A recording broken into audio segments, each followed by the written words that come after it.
না ভুল। ঠিক এভাবে ভাই মা বাপ কোনো অন্যায় কাজ করলে সেটা মানতে সন্তান বাধ্য না। লা তাআতা লি মাখলুকিন ফি মাসিয়াতিল খালিক।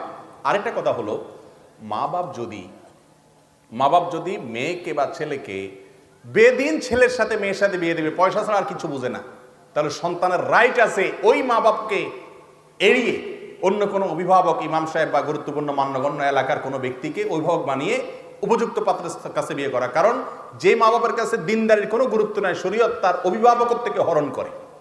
কথা কি বুঝতে পারছি? তবে এই বিষয়ে আমার এই মাসআলা শুনে কেউ সিদ্ধান্ত নেবেন না, খবরদার। এটা আমি শুধু মূলনীতি বললাম। সিদ্ধান্ত নিতে হলে স্থানীয় কোনো আলেমের সাথে পুরো ডিটেল বলে কেস স্টাডি করে তারপর তিনি উত্তর দিবেন। কারণ অনেক সময় দেখা যায় আপনি যেটাকে মনে করতেছেন দিনের পথে বাধা দেওয়া, সেটা আসলে দিনের পথে বাধা দেয়া না। মা বাপ ছেলে মেয়ের ভালো, ছেলে মেয়ের চাইতে ভালো বুঝে, তারা অভিজ্ঞ, কোথা বিয়ে করলে তার লাভ হবে ক্ষতি হবে বুঝে। এই জন্য আপনি খুব সহজেই তাদেরকে বদ্দিন এটা বানানোর অধিকার নাই। জাযাকুমুল্লাহ।